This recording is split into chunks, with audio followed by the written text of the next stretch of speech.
Hello everyone! Welcome back to Andromeda, and welcome back to the arc that we've been building in the past few episodes, many episodes. It's been turning into quite a big project recently. It finally feels like we've been working on it for quite a long time. And today, after all that work, we are finally going to be building our first farm. So, up here I've built another sphere, as you can see. This one is slightly smaller than the two storage ones, but not too much. I do have a roof access right there.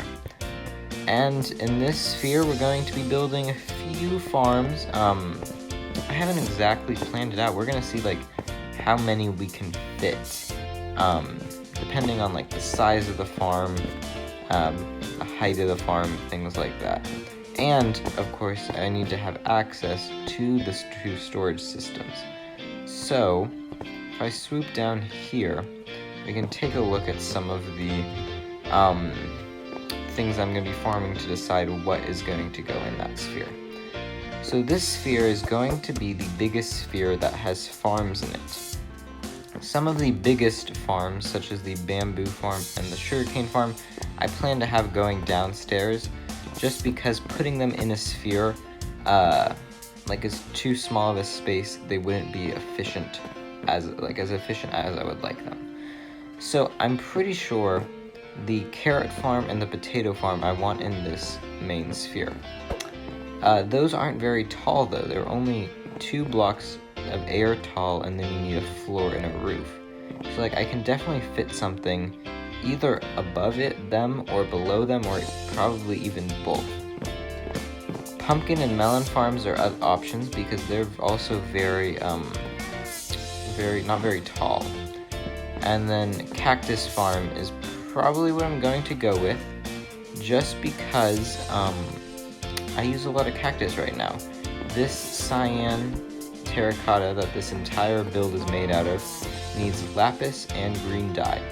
Green dye comes from cactus, and I do have a cactus farm back at like the main spawn area, but it's just not as efficient as I would like, or as I need for all this stuff. So having one here that will be running like more often because this area is loaded more will be super helpful. So so I'm not sure. So this one will probably go either above or below, and this one, the carrot and pumpkin farm will go in the middle.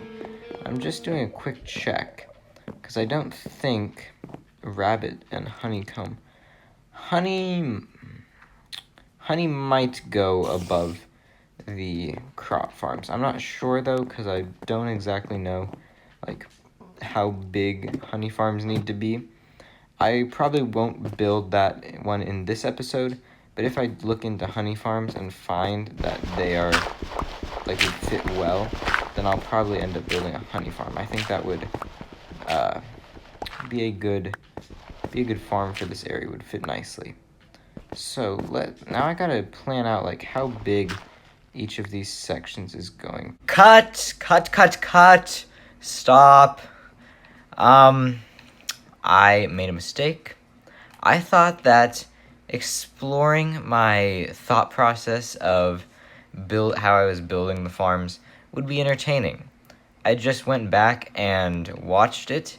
It was very boring. So I have built the farms and planned out where everything's going to be. I've built one of the farms, planned out where everything's going to be, and I'll just show it to you right now. The farm I built was the cactus farm. So I'll start at the top actually. So this is, I was thinking of having a farm here. I think it'll be easier just to have a bit of a platform so you can walk back and forth between different spheres that will be here and over there. So there'll eventually be a massive platform going across here. The second level is going to be in between this dirt and that platform, and that's going to be either a carrot or potato farm, and then in between this level and that level will be the other one. And obviously those aren't very tall because the villagers stand in them. then finally, at the bottom, I have the Cactus Farm. And this thing is going to be so helpful because of all the cyan dye that I need. It's working now. Everything, cactus farms are very simple to build. When the cactus grows, it's next to a block, which cactus can't be next to a block, and immediately breaks off, falls into the water. Every once in a while, one will bounce off and come right back down onto the cactus and get destroyed, but that shouldn't hurt rates too much. The one I had back at my base was quite efficient. I wonder if I could put another one right here. I probably could. I'm just trying to make it as efficient as possible. But as you can see, they all head into these hoppers right here. This was the best, with the space I had, this was the best water configuration that I could get. This hopper probably doesn't have to be here. Probably wasting a couple of hoppers, but it's fine. And then the hoppers go around here and will eventually head all the way over to this sorting system. But I do want to check. It hasn't been running for an extremely long time, but I want to check if we've gotten any cactus at all. If I sneak around, I'll just pillar up. That'll be easier. I would guess no, but I'm not sure. No, yeah, see. So I literally just finished building this farm. But yeah. Anyhow, there is one more thing I want to do in this episode. We're going to go visit someone that I haven't visited in a long time and do something a little bit more fun. Not building, not any redstone contraptions or anything. So, let's go do that. Now, the last thing I want to do before we end this week's episode is I want to bring a gift to someone that I haven't visited in a long time. Here we are at Master Henri's base. He has improved his stable very much since I've last been here. His horse collection has grown a ton.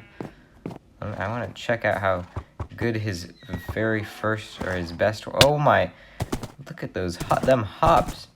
Oh, he even has some sort of jump test meter going on here. It looks like this horse can't jump up more than 6 blocks, but it can jump up 5 blocks very easily, which is quite impressive. But I am not here just to admire his horses, even though they are looking pretty good. All of his, what does he have? Horses, sheep, and a llama. But what I'm actually here to do is give him a little gift, and it's not just a super simple gift where he just gets what's in the box. I open up the box here. There's a gifter guideline book. And what this whole box is when you receive the box, you can take out whatever you want, however much you want, as long as you return something that you deem is of equal value. And then once you've returned what you think is of equal value, taken what you want, you have to pass the box on to someone else. And that person will do the same, and that person will do the same. I've filled up the box with assortment of items, ranging from precious metals to not as valuable things. That way, in case someone doesn't have things that are equal to replace it, but still would like to get something, they're still allowed to replace it with whatever they want. They don't feel like they have to be replacing it with these super expensive things. But yeah, we're just gonna leave that there, and it will make its way around the realm to different people. Maybe it'll make its way back to us, but it's just a bit of a social experiment to see what happens. And I think it'll probably end up giving someone a lot of help out with anything they need. But that's going to be the end of this episode. We're going to end off on that note. I want to thank everybody for watching, and we'll hope to see you in a few weeks, maybe next week, maybe a few weeks, for another episode of Andromeda. I have a very special plan for what we're going to be doing next episode. There is a certain resource that we are going to be going to get, and there may be a hint to what that resource is in the previous episode, if you haven't seen that one. If you haven't seen the previous episode, episode 7, I think it was, highly suggest go watch that one. It was probably one of my favorite Andromeda updates videos. It was just a lot of fun to make, and I was really happy with the result. But again, thank you everybody for watching, and I'll catch you later on Andromeda. Adios!